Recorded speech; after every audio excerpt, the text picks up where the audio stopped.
Friends, എല്ലാവർക്കും സ്വാഗതം. രണ്ടാമത്തെ ഭാഗം ബിഗിനേഴ്സ് ഗൈഡിൻ്റെ രണ്ടാമത്തെ ഭാഗമാണ്. ഒന്നാമത്തെ ഭാഗത്തിൻ്റെ ലിങ്ക് ഞാൻ മുകളിൽ കൊടുക്കാം. ഒന്നാമത്തെ ഭാഗത്തെ നമ്മൾ ഡിസ്കസ് ചെയ്തത് ബ്രോക്കേഴ്സിനെ കുറിച്ച് ആയിരുന്നു. പിന്നെ ഷെയർ മാർക്കറ്റിൽ ഇൻവെസ്റ്റ് ചെയ്യേണ്ടതിൻ്റെ ആവശ്യകതയെക്കുറിച്ച്, മെയിനായിട്ടും ഇൻഫ്ലേഷനെ ബീറ്റ് ചെയ്യാനും അതുകൂടാതെ തന്നെ ഒരു വെൽത്ത് ക്രിയേഷനുമാണ്. ബ്രോക്കേഴ്സിൻ്റെ കാര്യത്തിൽ ഒരു സംഭവം വിട്ടുപോയായിരുന്നു.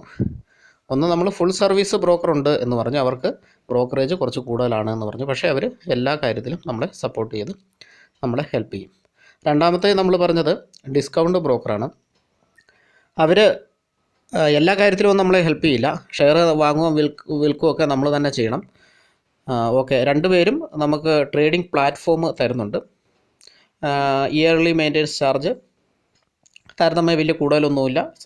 ഡിസ്കൗണ്ട് ബ്രോക്കറിന് കുറവും ഫുൾ ടൈം ബ്രോക്കറിന് കൂടുതലുമായിരിക്കും. ഓക്കെ, അതൊക്കെ നോർമലി എനിവേ 300 മുതലും 300, 500 അങ്ങനെ ആ റേഞ്ചൊക്കെയാണ് സാധാരണയായിട്ട്. അതിൻ്റെ മുകളിൽ 650 മേടിക്കുന്നവരും ഉണ്ട്.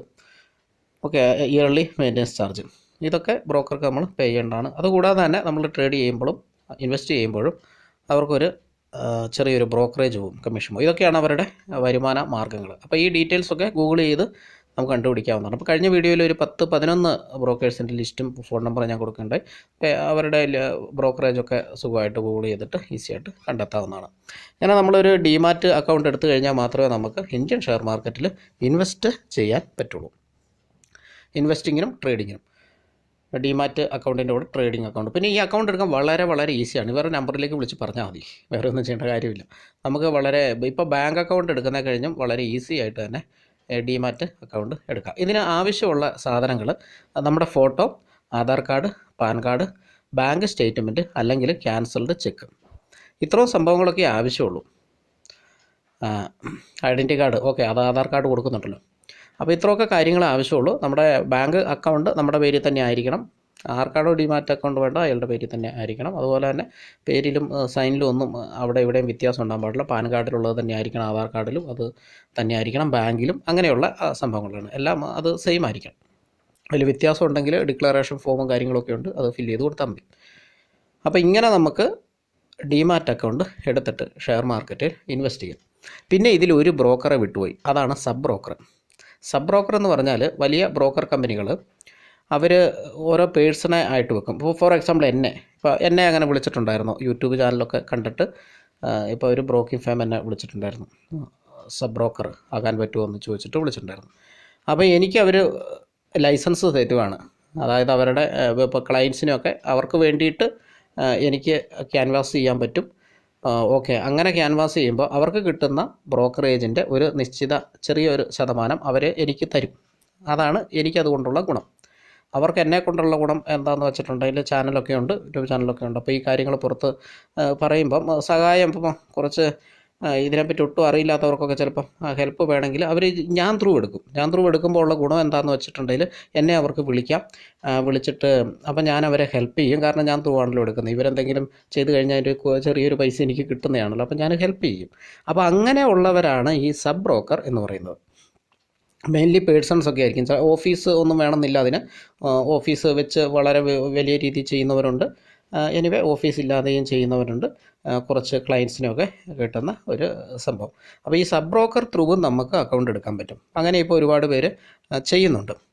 സബ് ബ്രോക്കർ ത്രൂ നമുക്ക് അക്കൗണ്ട് എടുത്തു കഴിഞ്ഞാൽ ഒന്നാമത്തെ ഗുണം, നമ്മൾ ആരുടെ കീഴിലാണോ അക്കൗണ്ട് എടുക്കുന്നത് അയാളുടെ ഒരു സഹായം നമുക്ക് കിട്ടുമെന്നുള്ളതാണ്. പിന്നെ നമുക്ക് വേറെ ദോഷമൊന്നുമില്ല. കാരണം ബ്രോക്കറേജ് എന്ന് പറഞ്ഞ സബ് ബ്രോക്കറിൽ കൂടെ എടുത്താൽ ബ്രോക്കറേജ് കൂടുതൽ അങ്ങനെയൊന്നുമില്ല. അതായത് ബ്രോക്കറേജ് ഈക്വൽ ആയിരിക്കും. ഡയറക്റ്റ് എടുത്താലും സബ് ബ്രോക്കർ ത്രൂ എടുത്താലും നമുക്ക് ബ്രോക്കറേജ് കൊടുക്കേണ്ട സെയിമാണ്. അതിൽ നിന്ന് കമ്പനി ഒരു ചെറിയ കാശ് ഈ സബ് ബ്രോക്കർക്ക് കൊടുക്കും, അതേ ഉള്ളൂ. അപ്പോൾ അങ്ങനെയും നമുക്ക് വേണമെങ്കിൽ അക്കൗണ്ട് എടുക്കാം. പക്ഷേ ഈ സബ് ബ്രോക്കർ എടുക്കുമ്പം ഉള്ള ഒരു പ്രശ്നം എന്നാന്ന് വെച്ചാൽ, സബ് ബ്രോക്കർക്ക് കിട്ടുന്നത് മിക്ക ഡിസ്കൗണ്ട് ബ്രോക്കർ ഫേംസ് ആണ് ഈ ഒരു സബ് ബ്രോക്കറെ നിയമിക്കുന്നത്. സർവ്വതക്കാർ, അപ്സ്റ്റോക്കുകാർ, അങ്ങനെയുള്ളവരാണ്. 1, 2 ഇനി കുറച്ചുണ്ട്. കറക്റ്റ് അറിയില്ലാത്തവരെ ഞാൻ പറയുന്നില്ല, പേരുകൾ പറയുന്നില്ല. അപ്പോൾ ഈ സബ് ബ്രോക്കറെ വെക്കുമ്പം സബ് ബ്രോക്കർക്ക് കിട്ടുന്ന വരുമാനം എന്ന് പറഞ്ഞു കഴിഞ്ഞാൽ ബ്രോക്കറേജിൽ നിന്നാണല്ലോ, ബ്രോക്കറേജിൽ നിന്നൊരു ചെറിയ ഇതാണ് കിട്ടുള്ളൂ. അപ്പോൾ അത് നിസ്സാര ഒരു ചെറിയൊരു തുകയാണ്. കുറേ ആൾക്കാർ വന്നു കഴിഞ്ഞ് ട്രേഡ് ചെയ്ത് കഴിഞ്ഞാൽ മാത്രമേ സബ് ബ്രോക്കർക്ക് ഗുണമുള്ളൂ, അല്ലെങ്കിൽ പ്രത്യേകിച്ച് വലിയ ഗുണമൊന്നുമില്ല. അപ്പം സബ് ബ്രോക്കർ ചെയ്യുന്ന ഒരു പരിപാടി ട്രേഡ് ചെയ്യാൻ വേണ്ടിയിട്ട് പ്രേരിപ്പിക്കും. അതാണ് ശരിക്കും. ഇപ്പം നമുക്ക് സെറോദയുടെ എടുത്ത് നോക്കാം, അപ്സ്റ്റോക്സിൻ്റെ സെറോദയുടെ എടുത്ത് നോക്കാം. അവർക്ക് ഇൻവെസ്റ്റ്മെൻറ്റ്, അതായത് നമുക്ക് പൊസിഷണൽ ട്രേഡിങ് എന്ന് പറയും. അതായത് നമ്മൾ ഇന്ന് ഒരു സ്റ്റോക്ക് വാങ്ങിയിട്ട് നാളെ മറ്റന്നാളൊന്നും വിൽക്കാതെ കുറച്ച് നാൾ കഴിഞ്ഞ് വിൽക്കുന്ന മെത്തേഡ്, ആ മെത്തേഡ് അങ്ങനെ ചെയ്യുമ്പം ആ ബ്രോക്കറേജ് സീറോയാണ്. സെറോദയിൽ നമ്മൾ ഒരു സ്റ്റോക്ക് വാങ്ങിയിട്ട് കുറച്ച് ദിവസം കഴിഞ്ഞേ വിൽക്കുന്നുണ്ടെങ്കിൽ നമ്മൾ ബ്രോക്കറേജ് ഒന്നും കൊടുക്കണ്ട, സീറോയാണ്. അപ്സ്റ്റോക്കിലും അങ്ങനെ തന്നെ. ഓക്കെ, അവർക്ക് ഡിസ്കൗണ്ട് ബ്രോക്കറാണ്. അപ്പം ഈ കമ്പനിക്ക് ഒന്നും കിട്ടുന്നില്ല, അതുകൊണ്ട് തന്നെ സബ് ബ്രോക്കർക്കും ഒന്നും കിട്ടുന്നില്ല. അപ്പോൾ സബ് ബ്രോക്കർക്ക് എങ്ങനെയാണ് വരുമാനം കിട്ടുക? സബ് ബ്രോക്കർക്ക് കിട്ടുന്ന വരുമാനം എന്ന് പറഞ്ഞാൽ ഇൻട്രാഡേ ചെയ്യുമ്പോഴാണ് സബ് ബ്രോക്കർക്ക് വരുമാനം കിട്ടുക. ഇൻട്രാഡേ, അതായത് ഇന്ന് വാങ്ങി ഇന്ന് തന്നെ വിറ്റു, ലീവറേജൊക്കെ എടുത്ത് വാങ്ങാം. കഴിഞ്ഞ വീഡിയോ പറഞ്ഞ പോലെ 10,000 രൂപയുണ്ട്, നിങ്ങൾക്ക് 2 ലക്ഷം രൂപയുടെയൊക്കെ സാധനങ്ങൾ വാങ്ങി വിൽക്കുകയൊക്കെ ചെയ്യാം. ലാഭം വന്നാൽ നിങ്ങൾക്ക് എടുക്കാം, നഷ്ടം വന്നു കഴിഞ്ഞിട്ടുണ്ടെങ്കിൽ നിങ്ങളുടെ ക്യാപിറ്റലിൽ നിന്നത് കമ്പനി എടുക്കും. അപ്പോൾ അങ്ങനെ ഇൻട്രാഡേ ചെയ്ത് കഴിയുമ്പോഴാണ് പിന്നെ F&O ചെയ്ത് കഴിഞ്ഞാലും ഫ്യൂച്ചർ ആൻഡ് ഓപ്ഷൻസ് അതിലും ഉണ്ട്. 20 റുപ്പീസാണ് പെർ ട്രേഡിന്. രണ്ടിടത്തും അങ്ങനെ തന്നെ സ്റ്റോക്ക് സർവോദയൊക്കെ ഇനിയും ഉണ്ട് കേട്ടോ, ഞാനപ്പോൾ ഒരു ഉദാഹരണം പറഞ്ഞെന്നുള്ളൂ. അപ്പോൾ അങ്ങനെ നിങ്ങൾ F&O ആൻഡ് ഇൻട്രാഡേ ഈ സാധനം ചെയ്ത് കഴിയുമ്പോൾ ഇൻട്രാഡേക്കും വളരെ നിസ്സാര കമ്മീഷനേ ഉള്ളൂ. ഇൻട്രാഡേക്ക് 0.01% മാത്രമേ അവർ ബ്രോക്കറേജായിട്ട് എടുക്കുന്നുള്ളൂ. സ്ലാബ് അനുസരിച്ച് വ്യത്യാസമൊക്കെ ഉണ്ട്, ഞാൻ അങ്ങോട്ട് പോകുന്നില്ല.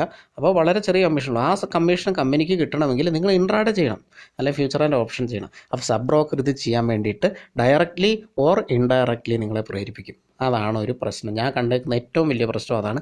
അത് നമുക്ക് ടിപ്സ് തരും, രാവിലെ തന്നെ ഒരുപാട് ടിപ്സാണ്, അത് വാങ്ങിക്കോ ഇത് വാങ്ങിക്കോ എന്ന് പറഞ്ഞ്. ശരിക്കും സബ് ബ്രോക്കർക്ക് അവിടെ എന്താണ് സംഭവിക്കുന്നത്? നിങ്ങൾ കുറേ ട്രേഡ് ചെയ്യണം. കുറേ ട്രേഡ് ചെയ്ത് കഴിഞ്ഞിട്ടുണ്ടെങ്കിൽ കമ്പനിക്ക് കിട്ടുന്ന കൂടെ പുള്ളിക്ക് ഒരു ചെറിയ പൈസ കിട്ടും. അങ്ങനെ ഒരു ഗ്രൂപ്പ് ഓഫ് ആൾക്കാരുണ്ടെങ്കിൽ പുള്ളിക്ക് അതൊരു ഇൻകമായി.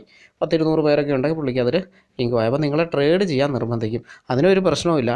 ട്രേഡ് ചെയ്തിട്ട് നമുക്ക് നഷ്ടം വന്നാലോ? നഷ്ടം വന്നാൽ നയ്യും സബ് ബ്രോക്കർ എന്തെങ്കിലും പറയും.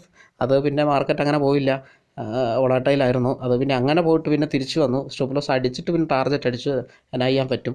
അങ്ങനെയൊക്കെ എന്തെങ്കിലുമൊക്കെ എക്സ്ക്യൂസ് പറയും. നിങ്ങളെ ട്രേഡ് ചെയ്യാൻ വേണ്ടിയിട്ട് പ്രേരിപ്പിക്കും. അത് പ്രേരിപ്പിക്കുന്നത് നിങ്ങൾക്ക് വേണ്ടിയൊന്നുമല്ല, ആർക്ക് വേണ്ടി? അയാൾക്ക് വേണ്ടി തന്നെയാണ്.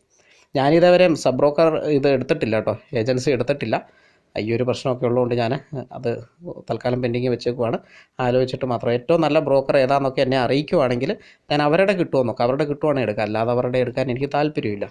അപ്പം നിങ്ങൾക്ക് അങ്ങനെ എന്തെങ്കിലും അറിവും കാര്യങ്ങളും ഉണ്ടെങ്കിൽ എടുക്കുക. മാക്സിമം നമുക്ക് മറ്റുള്ളവരെ ഹെൽപ്പ് ചെയ്യുന്നതിൻ്റെ കൂടെ എനിക്കും കിട്ടുന്നതിലും സന്തോഷമുണ്ട്. പക്ഷേ ഞാൻ ഇങ്ങനത്തെ പരിപാടിയൊന്നും ചെയ്യില്ല, അത് നമുക്ക് താല്പര്യമില്ലാത്ത കാര്യമാണ്. ഓക്കെ, ഇൻട്രാഡേയുടെ ഈ സംഭവങ്ങൾ അത് ഞാൻ ഒരുപാട് കണ്ടിട്ടുണ്ട്. അപ്പം നിലവിൽ ഞാൻ എടുത്തിട്ടില്ല. എനിവേ ഞാൻ ആ കാര്യങ്ങളൊക്കെ പറയുമായിരുന്നു. അപ്പം നിങ്ങൾ സബ് ബ്രോക്കർ ത്രൂ ആണ് എടുക്കുന്നതെങ്കിൽ അവരിങ്ങനെ ഒരുപാട് ടിപ്സ് തരും. ഇൻട്രാഡേയും കാര്യങ്ങൾ കുറേ സക്സസ് ആയിരിക്കും, കാരണം 50% സക്സസ് ആവും. അതങ്ങനെയാണല്ലോ, കാരണം ഒരു നാണയം നമ്മൾ ടോസ് ചെയ്ത് കഴിഞ്ഞിട്ടുണ്ടെങ്കിൽ ഹെഡ് ഓർ ടൈൽ വീഴാനുള്ള ചാൻസ് 50% ആണ്. അപ്പോൾ ഒരു സാധനം തന്നു കഴിഞ്ഞാൽ അത് സക്സസ് ആകാനും ഫെയിൽ ആകാനുള്ള ചാൻസ് 50% ഉണ്ട്. അപ്പോൾ അത് 50 എന്നുള്ളത് നമുക്കൊരു 80-90 കിട്ടിക്കഴിഞ്ഞാൽ മതി. ആ ഒരു പെർസെൻറ്റേജിലേക്ക് കിട്ടിക്കഴിഞ്ഞാൽ ഓക്കെ, സക്സസ് ആണ്, നമ്മൾ രക്ഷപ്പെട്ടു ഇൻട്രാഡേയിൽ. അതാണ് ഒന്നും അറിയാതെ ഇൻട്രാഡേ ചെയ്തിട്ടും ആൾക്കാർക്ക് പ്രോഫിറ്റ് കിട്ടുന്നതിൻ്റെ കാരണം ഇതാണ്. ഒരുപാട് പഠിച്ച് ചെയ്തിട്ടും ചിലപ്പം ഒന്നും അറിയാതെ ചെയ്യുന്നവരുടെ ആ പ്രോഫിറ്റ് ചിലപ്പം കിട്ടാറുണ്ടാവുള്ളൂ. എനിവേ ഇൻട്രാഡേയിൽ ലോസാണ് കൂടുതൽ ഉള്ളത്. അപ്പം ഈ സബ് ബ്രോക്കറുടെ ഈ കാര്യം തീർച്ചയായിട്ടും നമ്മുടെ മനസ്സിലുണ്ടെങ്കിൽ നമ്മൾ അങ്ങനെ എടുത്തോ, അതിന് കുഴപ്പമില്ല, അക്കൗണ്ട് എടുക്കുന്നതിന് കുഴപ്പമില്ല. പക്ഷേ അവർ ട്രേഡ് ചെയ്യാൻ പ്രേരിപ്പിക്കുന്ന അവർക്ക് വേണ്ടിയാണ്, നമുക്ക് വേണ്ടിയല്ല. ഓക്കെ, ഈ കാര്യം മനസ്സിലാക്കിയിരിക്കുക. പിന്നെ അത് അവിടെ നിൽക്കട്ടെ. കഴിഞ്ഞ വീഡിയോയിൽ ഞാൻ പറഞ്ഞു ഇൻവെസ്റ്റ്മെൻറ്റിൽ പല മെത്തേഡുകളുണ്ട്. സക്സസ് ആയിട്ട് നമുക്ക് ഇൻവെസ്റ്റ് ചെയ്ത് ക്യാഷ് ഉണ്ടാക്കാൻ, വെൽത്ത് ഉണ്ടാക്കാൻ ഉള്ള മെത്തേഡുണ്ട്. ക്ഷമയാണ് ഇതിന് ഏറ്റവും വലിയ ആവശ്യമുള്ള ഘടകം. ആ ക്ഷമയും കാര്യങ്ങളും ഒക്കെ ഉണ്ട് എങ്കിൽ വളരെ സക്സസ് ആയിട്ട് തന്നെ നമുക്ക് ഷെയർ മാർക്കറ്റിൽ നിന്ന് ക്യാഷ് ഏൺ ചെയ്യാൻ പറ്റും. ചെറിയ ചെറിയ പൈസയൊന്നുമല്ല, വലിയ വലിയ പൈസ തന്നെ ഏൺ ചെയ്യാൻ പറ്റും. എനിക്കറിയാവുന്ന സംഭവങ്ങളെല്ലാം ഞാൻ പറഞ്ഞു തരാം. അപ്പോൾ അത് നിങ്ങൾക്ക് തീർച്ചയായിട്ടും അത് നല്ല മെത്തേഡ് തന്നെയാണ്, അടിപൊളി സൂപ്പർ മെത്തേഡാണത്. അപ്പം നമുക്ക് പാർട്ട് പാർട്ട് 3 വീഡിയോയിൽ ആ മെത്തേഡ് വിശദമായിട്ട് പറയാം. ഒരു 10-12 മിനിറ്റെങ്കിലും പറയാനുണ്ടാകും. അപ്പോൾ പിന്നെ ഇനി പറഞ്ഞു കഴിഞ്ഞാൽ ഇത് 20 മിനിറ്റിന് മുകളിൽ വീഡിയോ കയറിപ്പോകും. അതുകൊണ്ട് തന്നെ ഈ വീഡിയോയിൽ നമ്മൾ ബ്രോക്കേഴ്സിനെ ഒക്കെ നമുക്ക് ഏകദേശം മനസ്സിലായി, മൊത്തത്തിൽ തന്നെ മനസ്സിലായി. അപ്പോൾ അടുത്ത വീഡിയോയിൽ നമ്മൾ പറയാൻ പോകുന്നത് ഇൻവെസ്റ്റ്മെൻറ്റ് നല്ല രീതിയിൽ സക്സസ് ആയിട്ട് ചെയ്യുന്ന സംഭവമാണ് പറയാൻ പോകുന്നത്. ഓക്കെ, പാർട്ട് 3 വളരെ പെട്ടെന്ന് തന്നെ അപ്ലോഡ് ചെയ്യാം.